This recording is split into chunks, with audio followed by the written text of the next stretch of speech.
Muy buenas tardes, cerrando esta semana. Hoy les prometo que tendremos muchas cosas de alto impacto. Por los temas y por nuestros panelistas. Estamos juntos a Francisco Vidal, hoy nos acompaña don Carlos Larraín. ¿Cómo están? Muy buenas tardes. Muy buenas tardes, ciudadanos de Chile. Buenas tardes, Francisco. Yo soy más realista, ciudadanos de Santiago al menos. No, como si nos escuchan en todo Chile. ¿Ah? De Arica a Punta Arenas. Y pues sobre todo las ovejas allá de Tierra del Fuego nos escuchan. No, esas están con las orejitas paradas. Oye, a propósito, qué bueno que me acordé. ¿De las ¿Tú ovejas? sabes, Carlos Larraín, quién era el señor Cameron? Sí, algo he leído de él. Un tipo, era neozelandés de origen, pero No, de sí, familia mi problema no es el escocesa. origen, sino que a raíz del exterminio de los pueblos originarios, ¿cómo se llamaba? Espérate, Selknam. ¿Ya? Resulta que el señor Cameron era el administrador del exterminio. Mentiroso. Te prometo, Carlos. ¿De te dónde prometo. lo sacaste? Yo no lo he Es oído que- nunca, fíjate. Ya, me voy a conseguir el texto. Fuente alemana. Consíguemelo. En las redes No, sociales. te prometo. Fuente suiza. A ver, Fuente de los puede deseos. ser que hace unas 2 o 3 semanas en las redes sociales salió un informe como había sido el exterminio de estos pueblos originarios. Te prometo, estoy hablando bien en serio. No, sí te creo. Empecé a leer, y el que pagaba, por así el peso por oreja, era el señor Cameron. Por eso me acordé de ti. Tú no tienes nada que ver con ese crimen, obviamente.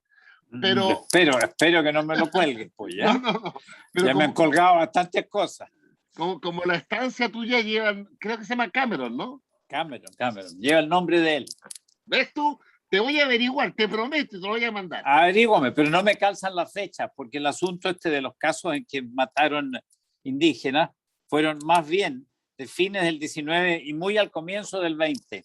En los casos que se conocen, especialmente los organizados por el rumano Popper. Exacto, también aparece. Bueno, Popper era de cuidado, era sí. un hombre judío rumano que operaba desde Buenos Aires y que curiosamente es el único que ha tenido en Chile una milicia privada y, admírate, envidia del Banco Central, llegó a acuñar moneda. ¿En serio? Unos salvajes, esos compadres, unos salvajes. Pero bueno, moneda, y así le pagaba a los que le hacían las concesiones en Buenos Aires, porque esa concesión era conseguida en Buenos Aires, no en Chile. Pero quizá en un homenaje a la historia, alguna vez que yo le mande los antecedentes a Carlos, cambiemos el nombre de la estancia. Bueno, como yo tengo una idea distinta al viejito, pero bueno, dale nomás. Ya, oigan, es que hay que sentarse hoy día para hacer este programa. Ayer, don Carlos, nosotros todos antes comentábamos. ¿Fuiste? ¿Ah? ¿Me escucha? Uy, perdimos a Francisco, parece. Yo veo. Bárbara. Carlos. ¿Me ves ahora o no? Yo te veo medio pegado. Ahí Bárbara. ¿Me escuchas? Ahí sí, lo que pasa es que te fuiste como 30 segundos. No, tú te fuiste. Nosotros estamos con don Carlos aquí lo más bien, ¿no? ¡Ah, qué lindo! ¡Qué lindo! Lo único que vale la pena ver aquí es la Bárbara, así que dale nomás. No, yo también pienso lo mismo. Olvídate de Vidal. Ya, es que les quiero contar, pues. Ayer, don Carlos, estábamos con Francisco, diputado de Chalper, comentándolo más bien, el escenario de los candidatos.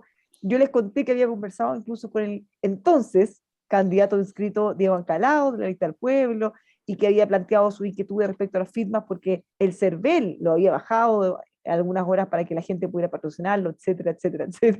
Terminamos el programa, tuve que salir, así que me subí al auto y escucho que el CERVEL había bajado su candidatura y no solo no se la aceptó, sino que además anunció denuncias, querellas, por un supuesto delito.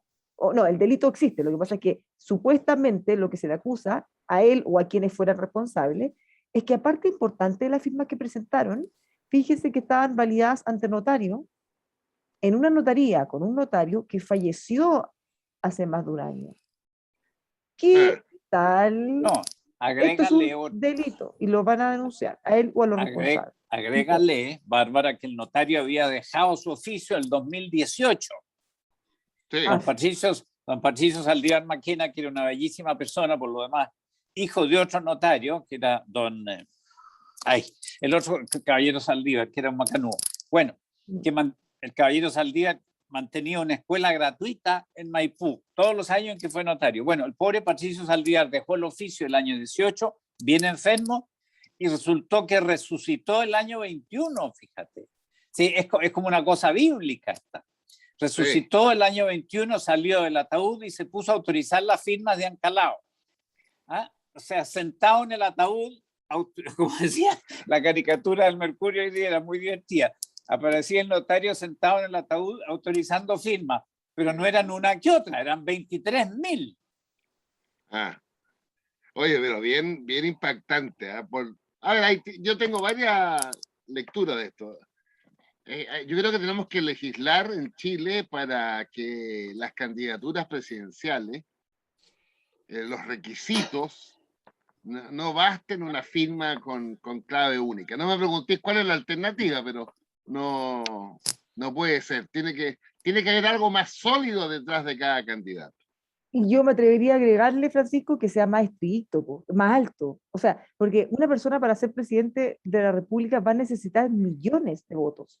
Entonces, juntar 35.000 firmas, 33.000 firmas. Lo que pasa es que claro, por eso que la ley es un tema de ley, porque el ciudadano auditor, para ser candidato presidencial en Chile, usted requiere juntar como 33.000 o 34.000 firmas que a su vez expresan esos 33.000, ese número, que corresponde al 0,5% de los chilenos que votaron en la última elección de diputados. O sea, un dato objetivo. En consecuencia, si uno dijera ya el 1% de los que votaron en la última elección de diputados ya pasa a 70.000 firmas, 68.000, ya es otra cosa. Segundo, yo creo que lo decíamos ayer, el candidato Gabriel Boric ha recibido una bendición. O sea, una bendición, porque fíjate que, Carlos, fíjate mi argumento. Hasta ayer, las tres candidaturas principales tenían al lado de cada una de ellas un competidor por el mismo espectro. Boric tenía la lista del pueblo con Ancalao. La Yasna Proboste, mi candidata, tiene a Marco Enrique Ominami al lado. Y Sebastián Sichel tiene a José Antonio Kast al lado. Pues bien, hoy día hay el candidato Boric está solo. Porque quiero fundamentar de nuevo, porque el candidato de izquierda al lado de Boric, hacia la izquierda de Boric, el señor Artés, no saca más que el 0,5 o 0,4% de los votos. Y no le compite. O sea, una persona que vota por él no votaría por Boric ni por nadie más que por Artés, que son los poquitos. Han aumentado los partidarios y admiradores de Corea del Norte y Kim Jong-un, ahora último. Si juzgo por los peinados que veo en la calle, digamos. Por los excelentes resultados económicos, de prosperidad, de libertades que se viven en ese país. Se entiende que tengan. Así que yo creo que el efecto, más allá del tema en sí mismo, ¿no? De que alguien presente firma de las 33.000, como 23.000 de un notario que se murió hace 2 años, etcétera, que es un escándalo, Y además reafirma la necesidad en democracia de partidos políticos sólidos, fuertes. Mira, un partido político que haga lo de andar buscando firmas en notarios muertos no existe en Chile. En mi opinión. ¿Sabes qué? Ese es un punto de fondo que es bueno que discutamos. Más allá de Ancalao en sí mismo y lo que vaya a pasar con él o con quienes participaron en su comando, candidatura, quienes juntaron las firmas, ¿qué pasa con la lista del pueblo? ¿Y qué pasa con esta nueva forma de hacer política, los representantes verdaderos de la gente, los impolutos, los que realmente jamás han cometido ni cometerán, no sé, delito ni problema alguno, versus los tan vapuleados partidos políticos? Es interesante darnos mirada en esto, porque al final, ¿qué pasó con la lista del pueblo? Al final ha terminado siendo y mostrando la peor de las caras, sobre todo por las expectativas que se había generado mucha gente. ¿Qué gobernabilidad podrían haber ofrecido, por ejemplo, si lo vemos así como han actuado? Ninguna. Mira, yo me salté una parte de lo que dijo Francisco, pero creo que vamos a concordar en esto. Yo creo que aquí hay una lección institucional que sacar. La espontaneidad cultivada no sirve para sustentar un gobierno, cualesquiera que sea. O sea, la famosa doctrina de que los partidos políticos son necesarios en un sistema republicano democrático se revalida. Los partidos políticos, por supuesto que tienen sus zonas negras, por supuesto que agarran malos hábitos, sobre todo cuando van en descenso. Cuando van en ascenso todavía se ven más monos, ¿eh? Pero así todo constituyen un cierto colador. Es un hecho que hay mucho pillo, hay mucho gallo colado que está ahí por la plata, etcétera. Pero mucho mejor eso, que al fin y al cabo termina develándose, que esta cuestión de que en víspera de la inscripción del candidato, en víspera, en la estela de la inscripción del candidato se descubre que hay un fraude colosal. Yo leí las declaraciones de Ancalao cuidadosamente 2 veces esta mañana. Por supuesto que él le echó la culpa a los territoriales. Eso es notable. O sea, estamos en manos de los territoriales, Bárbara, que no sabemos lo que son. ¿Ah? O sea, pues pueden ser unos conjuntos mafiosos, tranquilamente, que cobran por firma. Téngase presente. Y esto también arroja dudas sobre otros asuntos bastante pegotes, que yo no lo afirmo ni lo niego, pero que me pena. No vaya a ser que los convencionales de la lista del pueblo hayan resucitado a otros notarios, porque hay varios difuntos en el espectro, pues, ¿eh? Y ahí sí que estamos lucidos porque caerían N convencionales, no sé cuántos son los que eligieron, si son 11 27. 27 o 17, no sabía. ¿Eh? 27. Oye, 27, te fijas, oye, vaya, este asunto te puede desfondar toda esta laraca que tenemos organizada, ¿no? Es que esto tiene de dulce y de gras, porque tal como dice usted, don Carlos, mucha gente ha dicho, oye, a ver, o sea, ¿se revisaron bien todas las listas de las convencionales, todos los de la lista del pueblo? ¿Se revisaron, se auditaron esas firmas o no? Los convencionales. Pero por otro lado, también uno podría decir, bueno, si lo detectaron ahora, que los filtros están funcionando. Pero otros dicen, esto fue una casualidad, porque el director del CERVEL tenía un vínculo, conocía, o era vecino, no me acuerdo cómo era el cuento, pero conocía a esa persona que falleció. Entonces le pareció raro. O sea, pueden haber sido muchas coincidencias, sea lo que haya sido. Bueno, funcionó, porque se supo, por lo menos en este caso. Pero tú estás diciendo una verdad, una cosa muy importante. En este caso se equivocaron de notario, porque don Patricio Saldívar y su papá, don Rafael, eran notarios archiconocidos de la plaza, gente respetable, ¿eh? Con 50 años en el oficio de notaría, que tiene sus responsabilidades. No todo es fraude en la notaría, como nos han dicho, ahí prestan valiosísimos servicios y esa gente no honra. Y entonces seguramente el que detectó esto había trabajado como abogado y dijo, bueno, el si Pato Saldívar se murió hace casi un año y cesó muy enfermo, estuvo mucho tiempo, se historió eso, porque ejercía estando enfermo. Bueno, se fue el 18 y el 21 se pone a autorizar firmas una vez muerto. Es una cosa notable. Sí.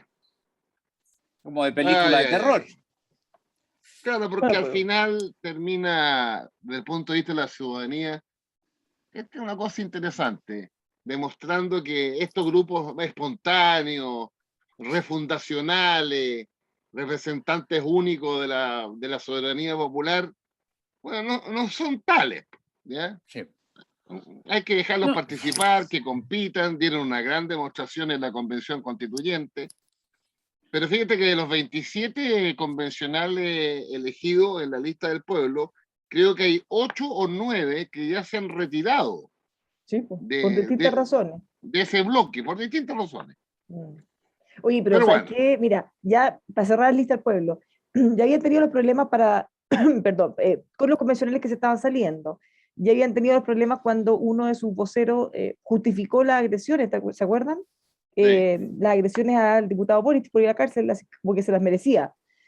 Ya habían generado problemas al nombrar a Cristian Cueva, al bajarlo, nombrar, se peleaban, hacían declaraciones contrarias en las redes sociales, y ahora todo echándose la culpa, que lo van a demandar. Otro que se salió dijo, eran casi que prácticas muy turbias adentro, y yo renuncié porque dijo, o sea, ya en muy poco tiempo y tanto problema. Todos se acusan de algo malo, dicen que conocían algunos el prontuario, entre comillas, prontuario, él ya había tenido un problema con falsificación de firmas en un proceso para apropiarse un terreno, no, o sea, existió una causa en un tiempo. Entonces, pero ahora todos son generales, ¿por qué no conversaron esas cosas antes? ¿Por qué no las discutieron civilizadamente y decidieron si era bueno o malo o qué? Oye, pero Bárbara, a propósito de cosas exóticas, fíjate que leí con atención de que hay una adherente a Carlos Larraín, que era candidata a senadora del Partido Igualdad en Concepción. Ay, por qué adherente Carlos Larraín. Y que Carlos tiene una seguidora partidaria de la monarquía. Pero no solo en Concepción, pues. No solo en Concepción. Ahora mismo. Había una candidata a senadora. Tal cual como yo soy monárquico en Inglaterra, pero en Chile soy republicano, para tu tranquilidad. Pero vuelvo un paso atrás. Oye, aprovechando la baratura, porque esto es una baratura. Para su tranquilidad, retiraron la candidatura, la bajaron. Fue demasiado exótico. Era el Frente Amplio, pero era monárquica. Bueno, le gustaba el príncipe Felipe. Mira, una cuestión, un segundito. Las instituciones están para impedir que los que las ocupan dañen mucho al conjunto por sus propios defectos. Y resulta ser que la ley que regula los partidos políticos y a las elecciones aquí está fallando penosísimamente. Pareciera que los que redactaron esas normas, las que permiten elegirse con 33.400 firmas, por dar un ejemplo, el 0,5% de los votantes, oye, eran dementes, completamente dementes. Hay que dificultar la proliferación de candidatos, que es una cosa importante. Y luego hay que castigar a los que se lanzan a la aventura por cuestiones de retribución baja, sea por el amor propio herido, porque la mamá no lo quería de chico, sea porque hay plata involucrada, porque resulta ser que a 1.400 votos en el grado de despiste universal en que estamos, cualquier tonto reúne de 100.000 votos. Entonces, eso se tiene que revisar y ahí vamos a comparecer como testigos Francisco Vidal y yo y la Bárbara. Y capaz que nos anotemos un punto. Hasta ahí llega mi aviso, que puede terminar siendo un gran negocio, ¿eh? Pero lógico. O sea, yo me presento de candidato, junto 100.000, 200.000 votos, no gasto nada en la campaña y ¡ojo! Uy, se nos cayó don Carlos, se le apagó la cámara. Ahí está. Sí, me entró un llamado. El impacto de la monarquía, Dios mío santo, ya. Pues están entrando más llamados. Quieren que los nombre consorte, no sé qué. Claro. Ya están pidiendo. Bueno, aquí tuvimos algo parecido, un rey, ¿no? Augusto I, pero bueno, ese otro no, estás pensando en el rey de la Araucanía, Aurelien Antoine. No, y en Augusto I. No, eso fue de facto, pero déjame contar una cosa de Aurelien Antoine a propósito de la monarquía.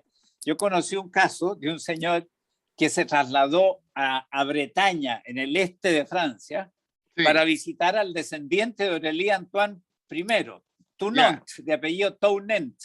Entonces golpeó la puerta en un castillo muy desgarbado, de piedra gris, como suelen ser en Bretaña, y preguntó por el señor descendiente de Aurelien Antoine I, y le abrió un señor con una barba bastante impresionante. Abrió la puerta, la cerró y volvió 3 minutos después con una capa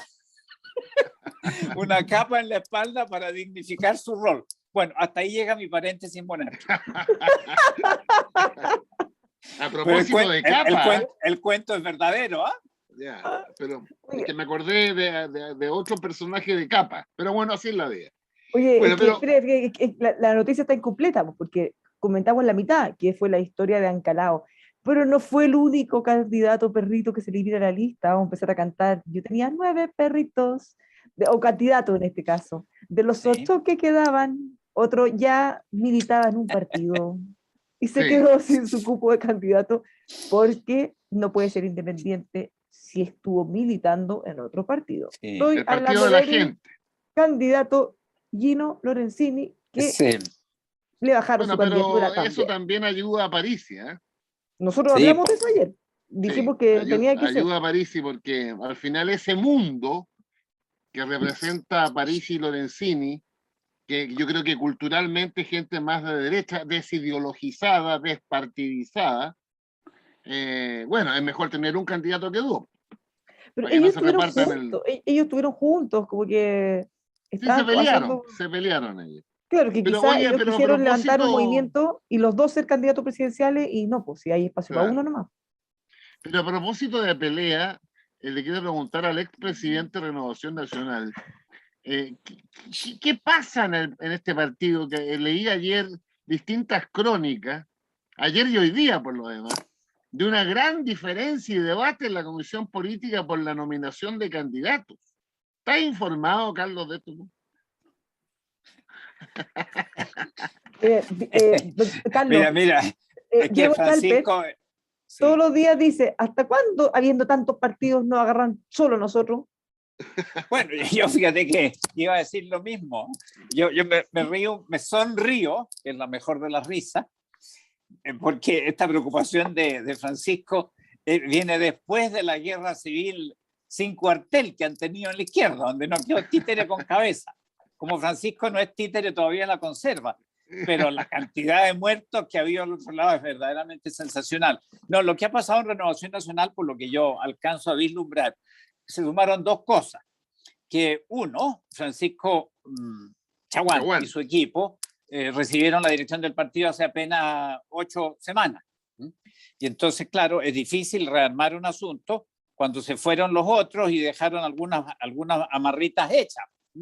Eso es una cosa. La segunda es que efectivamente en todos los partidos se tiene en cuenta lo que dicen los distritos y las regiones, pero se reserva a la directiva un bolsillito para rectificar decisiones equivocadas de los distritos, porque entre otras yayas de los partidos políticos está el que de pronto un grupo de diablitos se hace cargo de un distrito, el timbre, la campana, la tesorería y la sede.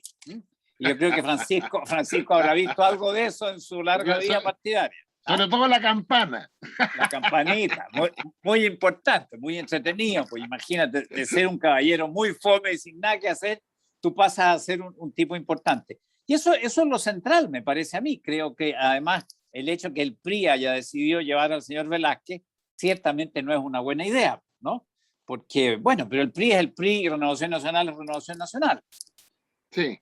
Yo le comentaba a Charper que todos los partidos funcionan como tú lo describes. Lo que sí me llamó la atención es que llevan un candidato a diputado por el distrito 14, San Bernardo hasta Curacaví, que es partidario de Kast. Eso me llamó la atención. Don Henry Boyce. Pero será partidario de Cast, a mí no me consta. En todo caso va como independiente, él no está simulando ser Renovación Nacional de Alma.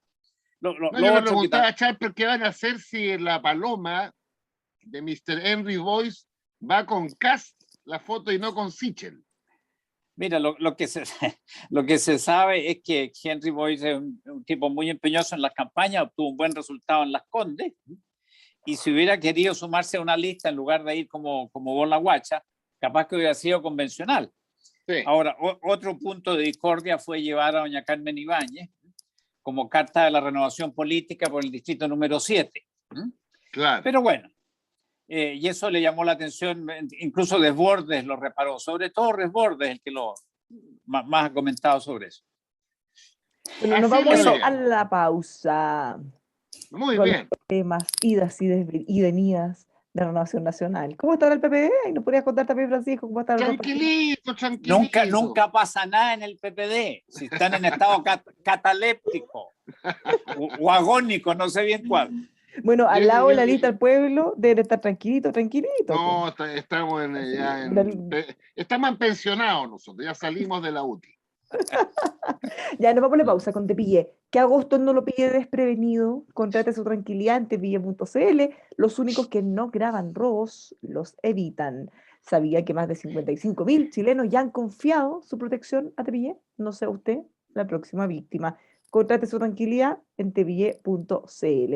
Hablemos también de Texpro, líderes en tratamientos de agua presentes en la industria nacional, desde el agro hasta la minería, con un tremendo equipo de profesionales y la tecnología necesaria para su proceso. Alianza a largo plazo con sus clientes, muy buena relación, muy profesionales en sus servicios en texpro.cl, más que un producto, una solución. Llámenos al 223-84-9000 o puede ingresar a texpro.cl. A la pausa y volvemos.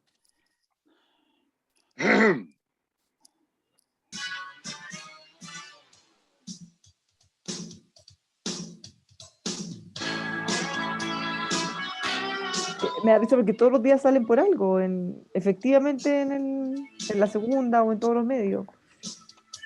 ¿A quién te refieres? A Renovación Nacional, a Renovación. Ya, vamos de nuevo.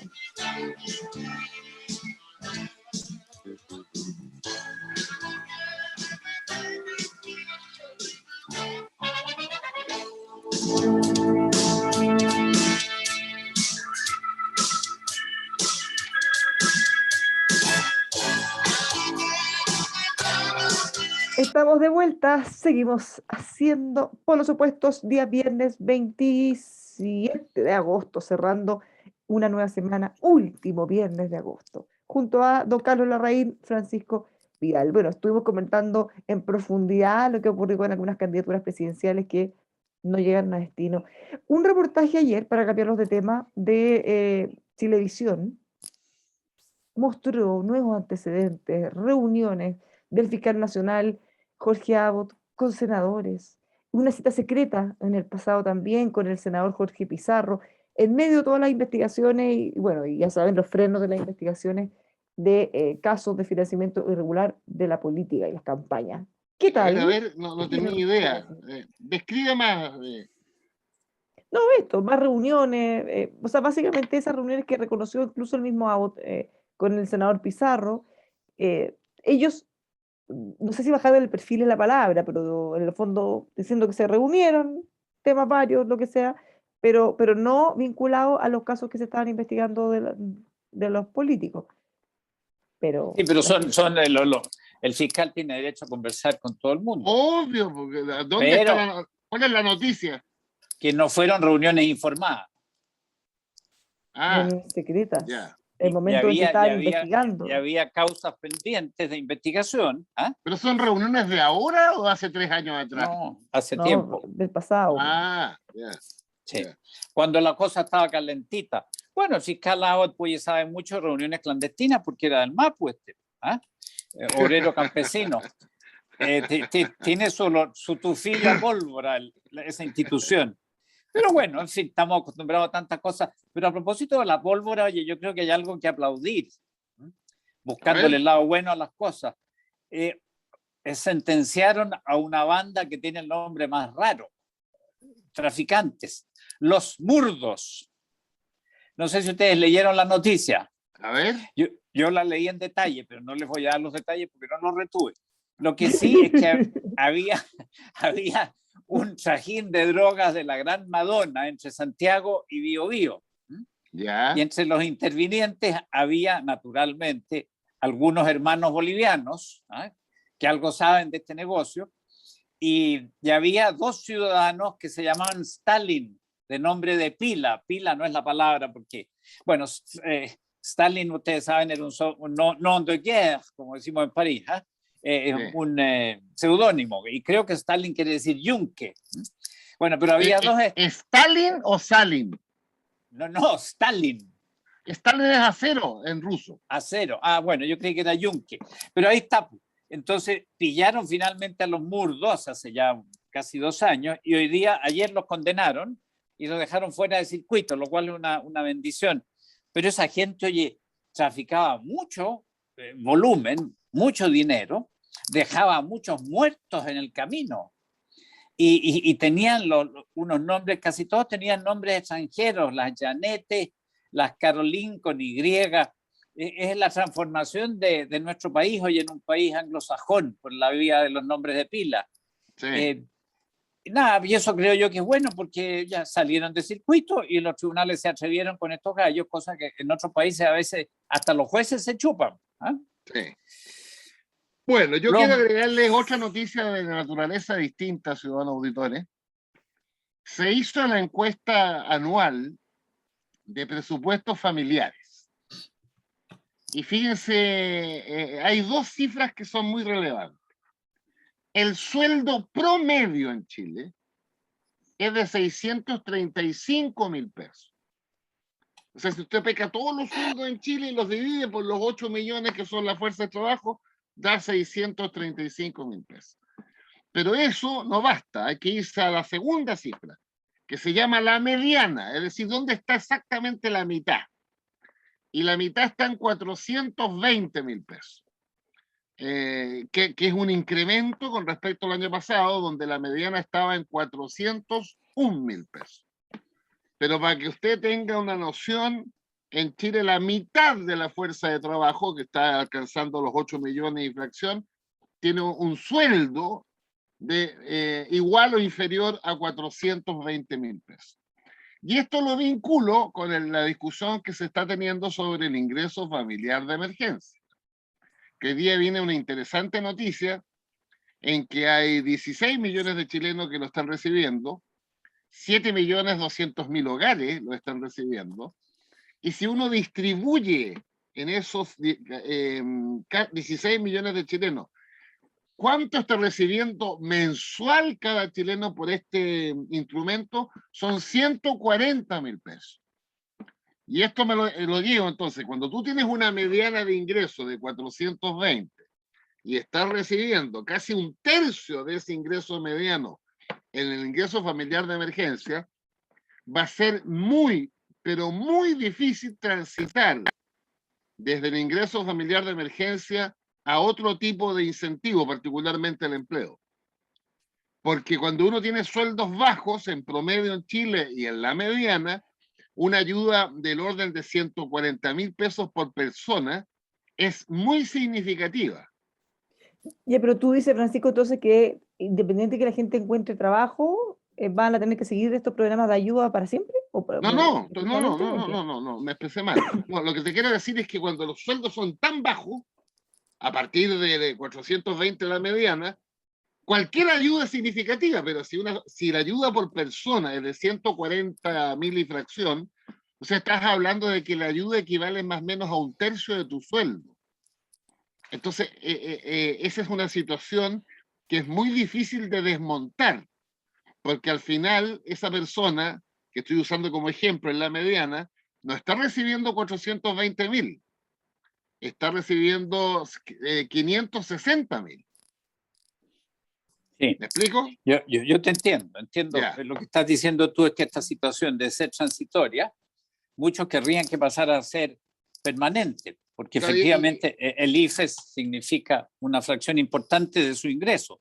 Ahora, afortunadamente, las cifras que se citaban hoy día en el diario no reflejan los ingresos por hogares, porque por suerte en los hogares hay más de un ingreso. Y eso te hace subir, te hace subir el ingreso disponible para la familia. Pero aquí hay un gran dilema, y es que todos los economistas de cierto prestigio, de mucho prestigio algunos, incluso provenientes del Partido Socialista, como Mario Marcel, están diciendo que la extensión de estos subsidios pone en serio peligro, no digo el equilibrio presupuestario que se perdió, sino la prolongación del desequilibrio, el alza de la tasa de intereses interna, el alza de la tasa de interés de la deuda chilena, que va a ir perdiendo calidad. Entonces aquí hay un dilema muy embromado, porque nos hemos acostumbrado a este asunto porque es a la vena. Claro. Es que ahí es donde está mi punto, Carlos. Solamente para complejizar, le digo a los auditores, que el IFE siendo imprescindible en el momento de la pandemia, es de tal envergadura en los números grandes.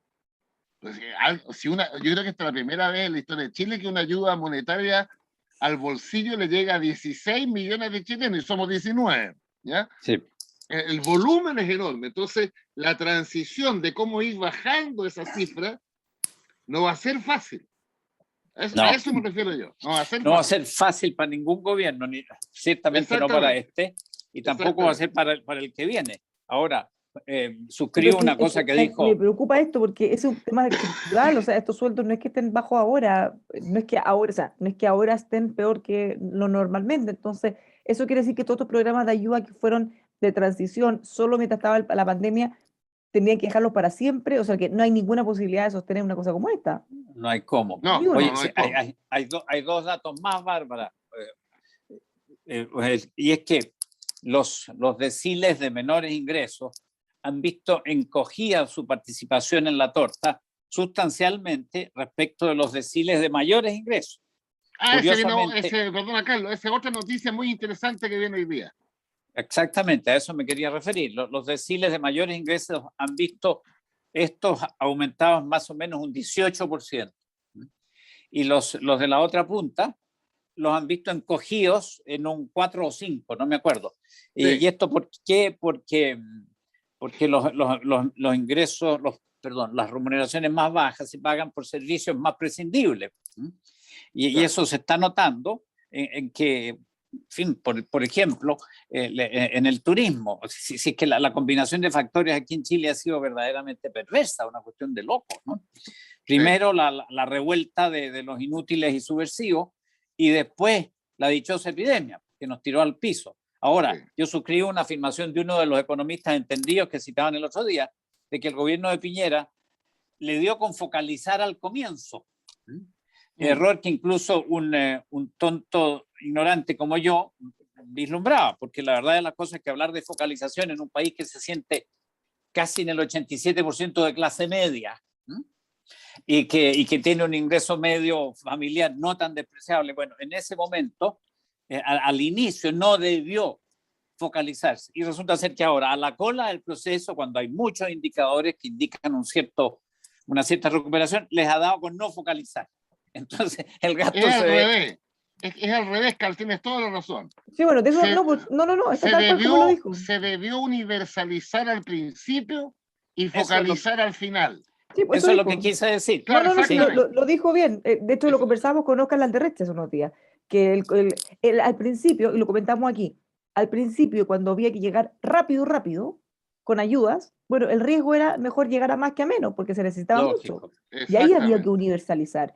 Pero ahora que ya tenemos más información, que ya la economía está más reactivada, ya hay más apertura, hay más empleo, y tenemos más certeza de quiénes son y de cuáles son sus ingresos, ahora hay que focalizar y el gobierno universaliza. Ahora, el gobierno, y hay que decirlo, y los parlamentarios, de oficialismo y oposición, porque las presiones son altas. Pero es una experiencia porque ojalá que nunca más tengamos COVID, pero pueden haber en la vida de los países de emergencia. En los momentos difíciles hay que universalizar, y cuando vas saliendo de la crisis tienes que focalizar. Lógico. Pero en fin, no es primera vez que nuestro ínclito gobierno llega a placé con alguna solución. Está en el y lo otro que está en el tema que ha generado mucho debate, y lo comentamos ayer, es el tema de las rentas vitalicias. ¿Dónde puede llegar eso? Oye, puede llegar a que nos van a arrastrar a un tribunal. Este programa, millones de veces. Sí, lo dijimos nosotros como neófitos, y en particular los monárquicos reaccionarios ultra malos. Dijimos, no se puede alterar por ley contratos preexistentes, celebrados, discutidos, convenidos y escriturados entre partes privadas. Lo dijimos tal cual, y lo dijimos varias veces. Pero bueno, nos van a arrastrar a un tribunal que ciertamente no es amistoso con Chile, es natural. El oficio es defender el libre comercio de ese tribunal. Y este asunto, ¿no? Sí, y este asunto sigue devaluando la imagen de Chile entre los inversionistas potenciales del extranjero, que son los que van a suplir el ahorro que nos pitorreamos en estos meses. Porque ¿de dónde vamos a sacar ahorro para mover la inversión? Tendrá que venir del extranjero. Pero con alza de impuestos y gobiernos que se meten en contratos privados es más difícil que llegue. Y con la inversión llega mucha innovación tecnológica, que es una cuestión que se le escapa siempre a la izquierda, porque mandan empleados, enseñan, pegan lo que saben. Lo que viene es malo, es mi conclusión. Y yo vuelvo a lo de la droga, ya a la pasadita. Fíjate que los puertos chilenos han sido catalogados al mismo nivel de los puertos colombianos en cuanto a peligrosidad por la DEA de los Estados Unidos. A miércoles. Eso sí que es duro. Pero en el caso de lo que, para los que nos están escuchando, aseguradoras estadounidenses que aquí están a cargo de la renta vitalicia, bueno, nos acusaron al presidente Biden y le han pedido que interceda, incluso ante el G20, porque no puede pasar en un Estado de Derecho, en un país serio, que el Estado se meta, tal como dice don Carlos, en contratos entre privados, se pone a repartir plata que no es suya, la gente cuando opta por renta vitalicia entrega sus fondos, es plata que se entregó, que ya no tiene en su propiedad, a cambio de un contrato para que se le entregue una renta mensual. Y en este caso todo eso se vulneró. Así que si Pero llegan a hacer... es un temazo, porque como dice el ministro de Hacienda de este gobierno, Tiene que defender qué hacer. es una decisión soberana del Congreso Nacional y del Ejecutivo. No le queda otra que decir eso. O sea, lo que pasa es que hay un tiene que defender, antecedente. Francisco. O sea, el Congreso puede hacer lo que quiera, pero puede violar principios también. O sea, el Congreso podría decir, vamos a expropiar todas las empresas sin pagarle. Y eso puede ser una decisión de un Congreso. Barbariña, mira. Yo ayer puse el ejemplo, y que Carlos lo conoce muy bien por la historia. El antecedente más duro que tuvo el presidente Allende fue cuando expropió a las compañías, básicamente las dos más grandes, la Anaconda y la Kennecott, y no indemnizó con un fundamento que fue del presidente del Consejo de Defensa del Estado, Eduardo Noboa Monreal. Las utilidades extraordinarias. Exactamente. Entonces, lo que quiero decir es que en ese caso, Estados Unidos, Nixon y Kissinger pusieron el grito en el cielo porque las empresas, obviamente, reclamaron. El punto es el siguiente: ¿puede un Congreso de un país cambiar las reglas del juego? Bueno, supongo que puede, pero no hacia atrás, pues. No intervenir en contratos celebrados, no echar abajo estructuras que fueron tomadas en cuenta por las personas cuando entraron en esos contratos, sea contratos de inversión extranjera, sea de renta vitalicia, porque, perdón Bárbara, pero cuando el asegurado entrega los fondos acumulados, se los entrega en administración al que paga la pensión. Sí. ¿Ah? Y del retorno esperado, corregido por las tablas de mortalidad, que no contemplan como caso único 104 años, como decía la senadora Rincón en su infinita sabiduría. ¿Ah? Entonces, bueno, entrega tu capital, hasta luego, y a mí eso sí me entran 500 o 600 mil pesos al mes. Y ese es el negocio desde las pensiones, pues ahí hay una transferencia de los fondos acumulados. Pero mira, Biden no se va a dar ni cuenta, no se dio cuenta de lo que estaba pasando en Afganistán. Imagínate que se va a preocupar de lo que pasó a las aseguradoras en Chile. Tiene hartos problemas bien importantes, hay que decirlo. Pero no se percata de ninguno. Es que tiene que ver con los montos, porque las empresas americanas grandes son muy influyentes en el gobierno americano. Y estamos hablando de un monto de daño patrimonial de los 700 millones de dólares, si no me equivoco. ¿Ya? Sí. Las indemnizaciones no pagadas por el presidente Allende eran un poco superior, no muy superior. Y claro, y Nixon y Kissinger estaban metidos asesinando vietnamitas, pero igual consideraron a las empresas norteamericanas. Los americanos ciudadanos que son más jóvenes, que nos están escuchando o que se olvidaron, los americanos hicieron todo contra esta medida. Hasta embargaron el cobre. Hasta lo embargaron en los puertos europeos. Para que ustedes vean que una decisión que afecta a las grandes empresas mundiales no es baladí, no pasa desapercibida. Ahora, le agrego el último punto para cerrar. Independiente de todas las instancias judiciales, todo lo que se puede hacer, hay una cosa que no podemos evitar de ninguna manera y que no hay ningún tribunal ni nada que pueda fallar, y es que si nos ven como país poco serio, que violamos las normas, que cambiamos las reglas y que nos quedamos con plata que no corresponde o que los perjudicamos, no van a venir más. Obvio. ¿Quién va a llevar su plata a exponerla a eso? Eso fue la pena. Pero así de simple. Tú quieres tener la última palabra, pero yo... No, digo que la última para cerrar. Me puedo colar un poquito. Que después que se expropió lo que se llamó ya en el gobierno de Frei la viga maestra, resultó que a los 3 años estábamos en plena reforma agraria. Estábamos en plena reforma agraria y resulta ser de que la importación de alimentos a raíz de la reforma agraria post años 69 en particular llegó a ser equivalente a lo que dejaba el cobre en la balanza comercial chilena.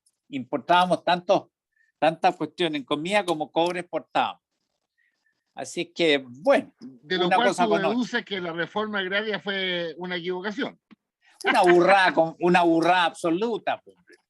Pero imagínate que se expropiara el barrio de Las Condes donde tú habitas. ¿Te gustaría o no te gustaría? Sería incómodo, o que tú tienes 3 baños en tu casa y que te quitaran 2, porque al fin y al cabo no, pues más igualdad. Pero no hablemos más, porque esta vez, oye, el Estado de Chile no va a tener ni a Eduardo Noboa ni a Ricardo Rivadeneira para defenderlo, porque Ricardo Rivadeneira pasó muchos años de su vida pleiteando en ese tema, tú sabes. Sí. Y eventualmente, y ahora no lo ¿quién? tenemos a esa gente, no lo tenemos. ¿Y ahora quién podrá defendernos? Bueno, Carlos Larraín, quiero decirle, ciudadanos Ya auditores, no tenemos que ir. incluyendo los que nos escuchan de las provincias agrarias, es un tema muy jodido esta la reforma agraria, porque fue la mayor transferencia de poder en la historia de Chile, no desde Bernardo Higgins, desde Diego de Almagro. Ya, ¿Ya? ahora sí que Así nos es, tenemos pues. que ir, nos tenemos que ir porque nos pasamos el rato. Muchas Pero gracias, don hay que Carlos. pedirle a Morfino que nos dé media hora más. Sí, es muy poco esto que se Uno imagina. queda con mucho argumento. Mira, en la lengua me surgió el tema de la reforma agraria de la sindicalización campesina. Pero vamos, compañeros, la lucha continuará mañana. Ah, no, mañana, el lunes. Que tengan un El muy buen lunes, fin de ya. semana. Un aviso, y un aviso. Te Mañana congelaste. me toca la columna del Mercurio, sugiero ciudadano auditor que la lea. Y el domingo, para que usted no se desvele, vea Televisión Nacional a las 10:30 y va a encontrar ahí sentado en el panel a este modesto servidor. Listo, las invitaciones están todas hechas. Muchas gracias, don Carlos. Buen fin de semana, Francisco. Hasta el lunes también. Y nosotros nos quedamos con VitaClinic, clínica dermatológica y de terapia celular con 34 años de experiencia. Excelentes tratamientos dermatológicos para que usted pueda tener el mejor de los servicios con vitaclinic.cl. Les puede escribir en WhatsApp 569-4085-5194. Chevron y su línea de lubricantes premium le entrega un óptimo rendimiento para todo tipo de motor, reduce emisiones, extiende los periodos de uso entre los cambios de aceite. Conozca Chevron en Petrobras. Y OPH Dental, pues lo invita a recuperar su sonrisa en una sola sesión. Si su dentista quedó en el pasado, cámbiese a OPH. Ahí la excelencia no le va a costar más. Agende su hora. Francisco ya estuvo con ellos y tuvo una muy buena experiencia que más cercano, que nuestro polo opuesto. ophdental.cl, los profesionales hacen la diferencia. Que tenga un muy buen fin de semana. Cuídese para que sigamos manteniendo estas cifras que nos han permitido ir avanzando un grado de libertad en medio de la pandemia. Que tenga todos un muy buen fin de semana. Sigan la sintonía siempre de Radio El Conquistador para todo Chile, todos los días. Chao, chao.